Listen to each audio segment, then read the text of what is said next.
Iblis laknatullah alaih, dia ada tentera, junud ataupun saraya. Ada hadis Nabi sebut junud, iblis, tentera iblis la'anahumullah. Dan ada hadis Nabi sebut saraya, iaitu tentera juga. Setiap hari iblis laknatullah alaih ni dia menghantar, tuan-tuan sekalian, dia hantar tentera dia untuk pergi bekerja, merosakkan anak Adam. Yang ni semua ni ada dalil yang sangat kuat, bahkan daripada dalam Al-Quran. Iblis bersumpah pada hari dia dilaknat dan diusir oleh Allah daripada syurga tu. Dia bersumpah, dia kata la ughwiyannahum ajma'in. Aku bersumpah dengan kemuliaanmu wahai Allah, akan sesatkan ke semua anak Adam. Ajma'in tu ughwiyana dan nun taukid dah. Lam pun taukid juga, tufidu taukid, dua kali dia abang.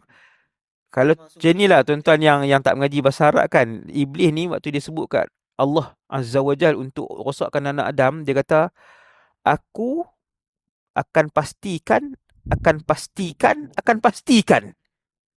Macam tu, macam dia ulang 3 kali. Sebab dia sebut dalam, Allah rakamkan ikrar iblis ketika diusir oleh Allah tu. Allah rakamkan pada ayat yang iblis sebut tu dengan lamut taukid, nunut taukid, dengan ajma'in yang menjadi taukid juga. Aku akan rosakkan anak Adam, sesatkan mereka. Macam iblis ulang macam tu depan Allah 3 kali, seolah-olahnya begitu. Tapi yang seronoknya, bila ada ayat illa ibadakal mukhlasin, kecuali hamba-hambamu yang ikhlas. Ikhlas penting. Saya sendiri, kita semua buat benda kerana Allah, berzikir kerana Allah, masak untuk anak-anak kerana Allah, sedekah baju suami kita, anak kita kerana Allah, keluar kerja kerana Allah. Iblis tak boleh kacau.